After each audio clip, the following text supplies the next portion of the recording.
Hey everyone, how we doing today? This is James Sweeney, aka SplitSuit, and welcome back to another video. And as part of the Ask SplitSuit a Question series, a bunch of people asked hand history questions, and this one actually came privately via Facebook.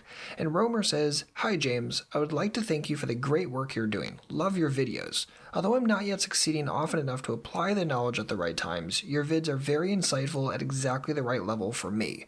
I also have a hand I could use some insight on." So Roemer, you're very welcome for all the videos, and hopefully you love this one as well.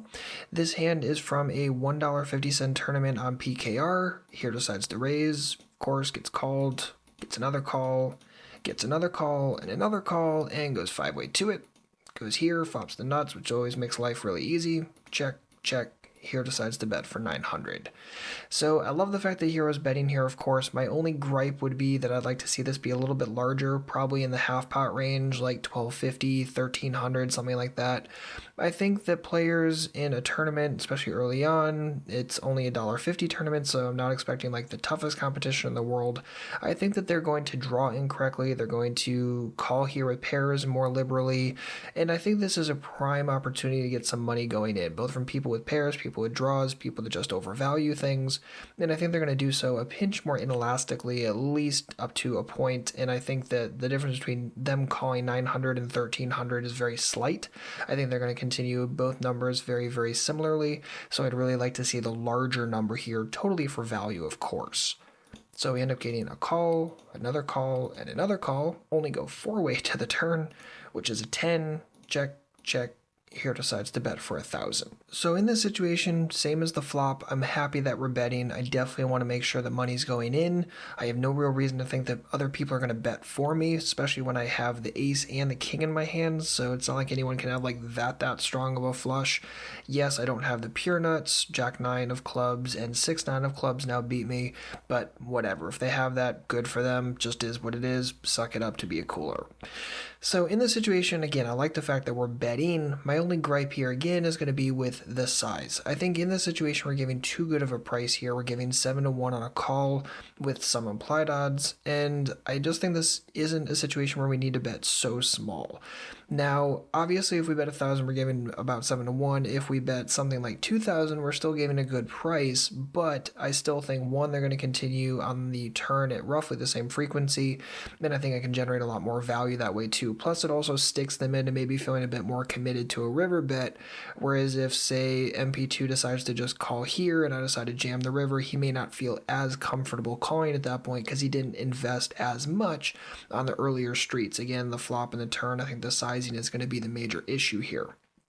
So again, like the fact that we're betting, I just want to see it larger. It's still going to be perceived as getting a good price. If we bet 2,000, we're giving them 4-1 on a call.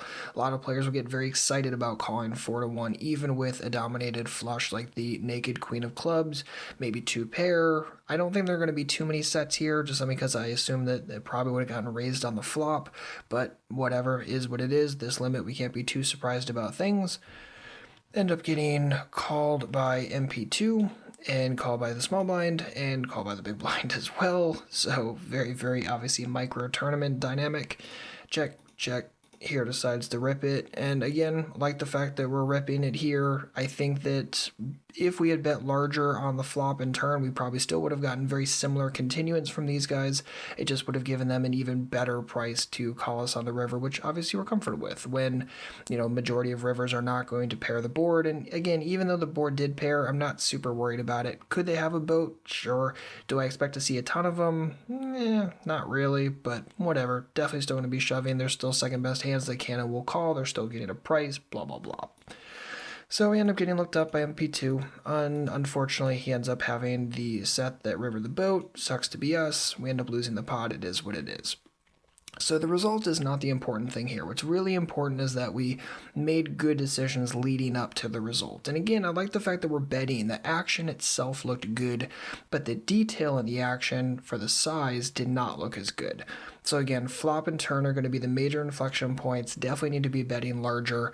Giving someone 7 to 1 on a turn when they would gladly take 4 to 1 means you should bet the price that gives them 4 to 1. There's just kind of no way around that. So that's the way that I would visualize that turn spot. Do I need to give them such a sick price, or are they going to be inelastic and fishy and continue with that second best hand at either price? And if so, let's make sure we punish them by using the larger size. So Roemer, thanks for the great hand, and if you or anyone else has a poker related hand or question, feel free to leave it on our Google Plus page. Leave a link for that in the description box, and also please make sure to like and subscribe if you're enjoying this type of video. If you have any questions, please don't hesitate to let me know. Otherwise, good luck out there and happy grinding.